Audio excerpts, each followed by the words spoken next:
اور آپ جس محنت سے، جس لگن سے بابی سرکار منیر اسلام رحمۃ اللہ تعالیٰ علیہ کے مشن کو اور دین اسلام کی تبلیغ کو جاری و ساری رکھے ہوئے ہیں، اللہ تبارک و تعالیٰ آپ کی اس کاوش کو قبول و منظور فرمائے۔ اور مجھے جب بھی کوئی مسئلہ درپیش ہوتا ہے تبلیغ کے حوالے سے یا لوگ دین کے حوالے سے تنگ کرتے ہیں، تو میں آپ کی خدمت میں حاضر ہوتا ہوں، اور جس طرح بابا سرکار رحمہ محبت فرمایا کرتے تھے، اسی طرح آپ بھی محبت فرما دیں اور اصلاح بھی فرما دیں۔ ایک دن بابا سرکار رحمۃ اللہ تعالیٰ علیہ عشاء کے وقت جو ہے وہ تشریف فرما تھے، نماز کے بعد معمول تھا کہ جب بابا سرکار رحمہ تشریف لاتے اور پیر بھائی ہوتے تو بابا سرکار علیہ رحمہ مختلف پیر بھائیوں سے فرماتے درس دو، تو میں درس دے رہا تھا، مجھے بھی ہمارا درس دو۔ درس دیتے دیتے علامہ صفوری رحمہ کی کتاب ہے نزہۃ المجالس، تو میرے منہ سے نکلا نزہۃ المجالس،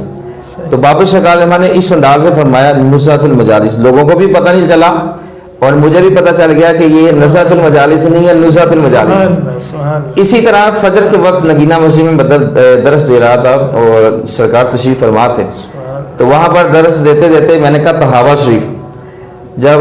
درس ختم ہوا تو آپ نے اسی طریقے سے آرام سے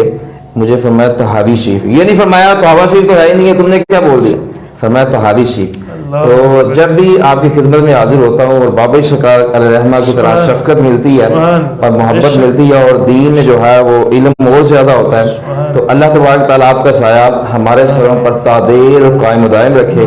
اور آپ کا بازو بن کے آپ کے نقش قدم پر چل کے جب تک ہماری سانسیں چل رہی ہے اس وقت تک ہمیں بھی دین کا کام کرنے کی توفیق عطا فرمائے۔